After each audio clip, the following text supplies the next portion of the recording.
नमस्कार, good morning. और अच्छा है कि अनुराग जी और पंकज उनके साथ ही जो मीडिया संवाद जब आयोजन करते हैं, आनंद पराशर जो है बड़ा मुहूर्त निकालते हैं। तो उस हिसाब से विष्णु से शुरू हुआ और पंकज तो है ही कमल। ये मैं समझिए कि कमल का मतलब कोई सरकार या भाजपा से कोई लेना देना है, वरना होगा ये कि कहेंगे कि ये संवाद भी कहीं उस तरह का तो नहीं है। और चूँकि उनका हक है, और अच्छा हुआ कि राकेश जी ने, जो हमसे हमारे बहुत पुराने साथी हैं, जैसा उन्होंने कहा प्रकाशन उद्योग से और हर टेक्नोलॉजी का जो बदलाव हुआ है वो बहुत सी बातें कह गए। विष्णु जी ने उसको आगे पुरानी जो बातें, इसलिए मेरे लिए कम आसान कर दिया। सो इसलिए 15 मिनट के बजाय आप 10 मिनट बाद भी घंटे बजा दे तो चलेगा, क्योंकि परीक्षा लेते हैं ना अनुराग जी और पंकज, सोचते हैं कि इस विषय पर अच्छा टेलीविज़न आया तो आलोक जी को बुला लीजिए, प्रिंट की बात है तो उनको बुला लीजिए। यंग जनरेशन के सामने तो और भी परीक्षा होती है, क्योंकि दे आर मोर कैपेबल, कि भाई ज़्यादा अच्छी जानते भी हैं हमसे मुकाबले में। जैसा राकेश जी ने भी कहा कि यंग जनरेशन फास्ट भी है, लेकिन सब डराते हैं कि आप क्यों मीडिया में आ रहे हैं, अब तो आर्टिफिशियल इंटेलिजेंस आ जाएगा, इसलिए सब्जेक्ट भी रखा गया है, चुनौतियाँ हैं।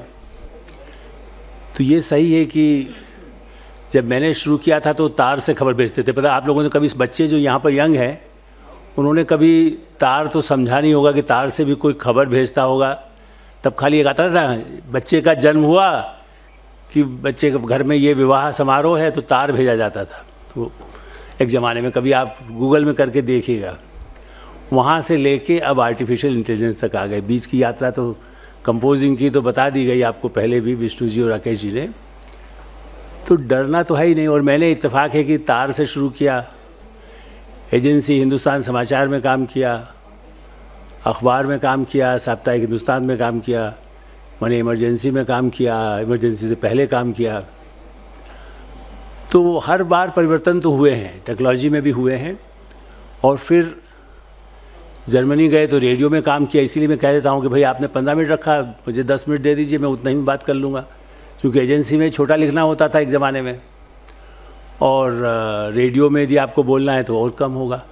टेलीविज़न में अभी जैसा हमारे साथी कह रहे थे, टेलीविज़न में भी काम है, तो उसमें भी कितना छोटा बोल सकते हैं या कितना बड़ा बोल सकते हैं। तो आप बड़ी से बड़ी कॉपी भी तैयार कर सकते हैं, छोटी से छोटी कर सकते हैं। तो मुझे, और दिल्ली में बहुत कम लोग शायद ये जानते हैं कि मैंने वैसे तो जर्मनी रेडियो में काम किया, लेकिन रेडियो में भी वॉइस ऑफ अमेरिका ने एक हिंदी में जब सेवा शुरू की वेबसाइट, तो दिल्ली से मैंने रिमोट में, आज कोरोना के बाद शुरू हो रहा है, आई एम टॉकिंग 96-97 की बात है, और करीब 7-8 वर्ष यहाँ से हिंदी की वेबसाइट का कंटेंट अमेरिका जाता था, उनमें से कुछ चीज़ें वो जोड़ लेते थे। मैं तब वहाँ नहीं काम करता, मैं तब भी हिंदुस्तान टाइम्स में था, लेकिन मैं खाली एक, जैसे कह सकते कि अच्छा काम यदि हो रहा है, 3-4 सहयोगी एक बार उन्होंने कहा था आप देख लिया करिए, कुछ चीज़ें होंगी, आइडेंटिफाई कर लीजिए। घर से रिमोट से वो लोग उस समय काम करते थे 10 साल। उसके बाद अब तो खैर वॉइस ऑफ अमेरिका शायद वो सर्विस तो बंद ही हो गई, उसके बाद तो मैं भी उससे नहीं जुड़ा रहा, लेकिन मैं वैसे बता रहा हूँ। तो मेरा कहना है कि रिमोट से शुरू होने वाली वेबसाइट, टेलीविज़न, उसी वॉइस ऑफ अमेरिका के लिए ट्रेनिंग के लिए मैं और कन्हैयालाल नंदन 15 दिन हमने थाईलैंड में जो 5-7 जो एडिटर्स बुलाए गए थे, जो वॉइस ऑफ अमेरिका से थोड़ा सहयोग करते थे, उनकी टेलीविज़न की ट्रेनिंग ली। और याद रखिए आप लोग, आपकी कॉपी को कैसे रिजेक्ट होती है, उसी तरह से आपका लिखा बोला टीवी का बनाया हुआ जब रिजेक्ट किया जाए तो समझिए कि आप सीख रहे हैं। नंदन जी मुझसे बड़े थे और मैं भी हिंदुस्तान अखबार का संपादक था, लेकिन पहले दिन जो अमेरिकन आए थे, जिनके अभी भी उनका इंस्टीट्यूट चलता है, उन्होंने कैसेट उठा करके, जैसे आप लोग बैठे ना, फेंका, what Alok Mehta what you did. उस 15 दिन में तो हम सीख गए। उसके बाद के सर्टिफिकेट आज भी मेरे पास रखे हैं। So one should ready to reject.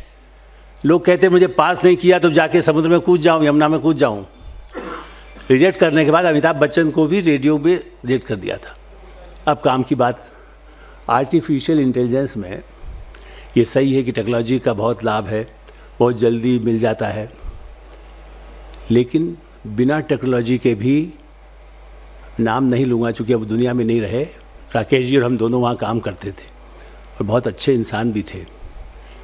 एक संपादक देश के एक बहुत बड़े संपादक, उनका आर्टिकल हूबहू कहीं और से लिया हुआ उनके नाम से छपा और उनकी नौकरी गई।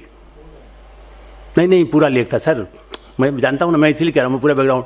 बल्कि मैं ये भी बता सकता हूँ, उसका एक दूसरे बड़े सीनियर थे दूसरे अखबार में, उनकी कुछ नाराज़गी थी तो उन्होंने पूरा निकाल करके विदेश से, उस समय इतना टेक्नोलॉजी अवेलेबल नहीं थी, लेकिन उन्होंने उसका निकाल करके मालिकों को भिजवाया और उनको इस्तीफ़ा देना पड़ा। तो ये मत मानिए कि नकल आज हो सकती है, उस खतरे को ध्यान में रखिए। जब ये टेक्नोलॉजी नहीं थी तब भी पकड़े जा सकते थे, तो उसके खतरे हैं, लेकिन हाँ एक लाभ है, आप अच्छा से अच्छा कैसा जनरेट कर सकते हैं। और ये सही है कि टेक्नोलॉजी के बाद और मीडिया में चुनौती होगी, नौकरियां जैसा कह रहे हैं राकेश जी ने कहा कि संभावनाएं तो हैं, लेकिन आप कैसे अपने को बदल सकते हैं, कैसे उस टेक्नोलॉजी को भी सीखें और अपना भी उसमें कैसे कंटेंट डालें। जो जैसे मैंने कहा कि मुझे अभी भी अपने को मानता हूं कि बहुत सीखने की ज़रूरत होती है। मैं अभी भी डिजिटल, जैसे हमने जब हिंदुस्तान टाइम्स में, हिंदुस्तान हिंदी में, जैसा विष्णु जी कह रहे हैं, कंप्यूटर एक रातों रात शुरू करना था, वहाँ की यूनियन जागरण से ज़्यादा स्ट्रांग थी। मुझे याद नहीं एग्जैक्ट जब जागरण में कब शुरू हुआ, लेकिन राकेश जी को शायद याद हो, मुझे ईयर याद नहीं रहते इस मामले में। तो बड़ा विरोध था, कैसे होगा। सारे प्रूफ रीडर को एक और रातों रात मैंने बहुत दबाव बना करके वो कहा कि सबको प्रूफ रीडर बना दीजिए, उतना काम तो करेंगे ही। तो आपकी गुंजाइश बन सकती है, यदि वो अच्छा काम जानते हैं तो आप प्रूफ रीडर से आप संपादक बन सकते हैं। आप अच्छे आर्टिफिशियल इंटेलिजेंस को समझेंगे तो आप भारत में नहीं दुनिया में कर सकते हैं। लेकिन हाँ, ये गलतफहमी मत रखिए कि मैं ही महान हूँ। सबसे बड़ी बात यह है कि जीवन भर सीखना है, जो मैं आज भी सीखने की कोशिश करता हूँ, बुलाता हूँ, यंग लोगों से पूछता हूँ। और मेरे अपने परिवार में जो बच्चे हैं वो पत्रकारिता में तो नहीं है, लेकिन यहाँ बंगलौर में, लंदन में वो बड़ी बड़ी पोजीशंस पर हैं और डिजिटल में करते हैं। तो कई बार वो कहते हैं आपको नहीं आता, समझ में नहीं आएगा, आपको सुनना पड़ता है। तो मैं कहता हूँ हाँ तुम्हें आता है, इसीलिए तो कह रहे हैं कि मुझे बताओ। अब वहाँ से रिमोट से जो थोड़ा बहुत बता सकते हैं, कभी बताते हैं कभी नहीं बताते हैं। ऐसी स्थिति में ये सही है कि चुनौतियाँ हैं और उस चुनौतियों से निपटने के लिए आप जब सेना में जाते हैं तो सोचते हैं लड़ाई ना हो। 15 साल बाद वैसे अग्निवीर क्यों बनना, मुझे तो सीधे बनाइए और सेनापति बना दीजिए, आर्मी चीफ बना दीजिए, मुझे पेंशन दीजिए 15 साल नौकरी के बाद। वो भूल जाइए। सेना में यदि हैं तो 70 साल की उम्र में यदि कहा जाएगा कि अभी हमला हो रहा है पाकिस्तान से, आतंकवादी से लड़ना है, तो वो जाता है। वही बात राकेश शर्मा जी कर रहे हैं, INS के अध्यक्ष है। अनुराग जी ने डिजिटल में जो क्रांति की है, मैं इसलिए ही इसी जगह पर यहाँ रोज़ गार्डन होता था जहाँ भी हॉल है, आप लोगों ने कहीं ने देखा नहीं होगा ना सुना होगा, नए यंग बच्चों ने। उसी रोज़ गार्डन में मेरा ख्याल 20 वर्ष से जितना हो, यहीं पर छोटी सी पार्टी से एक्सचेंज फॉर मीडिया शुरू हुआ था। उसके बाद भी आज उसका कितना विस्तार हुआ। बिजनेस वर्ल्ड जब उन्होंने लिया था आनंद बाजार पत्रिका जैसे बड़े संस्थान से, तो मैंने कहा था कैसे क्या कर रहे हैं आप, इतना बड़ा नहीं चला सकते, आप चला रहे हैं। लेकिन उन्होंने डिजिटल के जरिए आज भी चला रहे हैं। मैं इसलिए उदाहरण आपको इसलिए दे रहा हूँ बिल्कुल जो प्रामाणिक हैं, और इसलिए नहीं कि अनुराग जी ने मुझे बुलाया।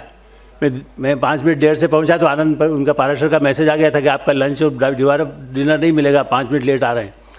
मैंने कहा भाई ट्रैफिक में सामने खड़ा हूँ, पहुँच रहा हूँ। तो याद रखिए आर्टिफिशियल इंटेलिजेंस के साथ जो टेक्नोलॉजी आई है, आप भारत में काम करें, अमेरिका में आधे घंटे बाद देर होगी तो आपकी तनख्वाह कट जाएगी। One should ready to work hard. What Vishnu ji कह रहे थे, आप जो है 24 घंटे काम करने का कंप्यूटर में ये है, उसके साथ कंटेंट कैसे अच्छा हो। और भारत की बात नहीं है, मेरा ख्याल है कि समय होने वाला है, मुझे पहले बता दीजिएगा 2 मिनट पहले, बस ताकि बंद बस तो हो गया। इसलिए अंतिम बात, राकेश जी ने आपको नहीं डराया है। दुनिया में अभी जो स्टडी हुई है पिछले 1 साल में, उसमें दुनिया में लगभग 200-250 कंट्रीज़ के CEO एडिटर, करीब 350-370 लोगों से जो सर्वे करके पूछा गया, तो उनने कहा सबसे बड़ा खतरा क्रेडिबिलिटी का है। 70% लोगों ने कहा कि आर्टिफिशियल इंटेलिजेंस से खतरा क्रेडिबिलिटी का है मीडिया के लिए। उसमें एडिटर्स और CEO दुनिया के शामिल हैं। तो ये याद रखिए, आर्टिफिशियल इंटेलिजेंस में निकलेगा कि आलोक मेहता पर बिहार में ये मुकदमा दर्ज हुआ, उनको जेल क्यों नहीं होना चाहिए, आप कहीं छाप देंगे, उससे बचिएगा। धन्यवाद।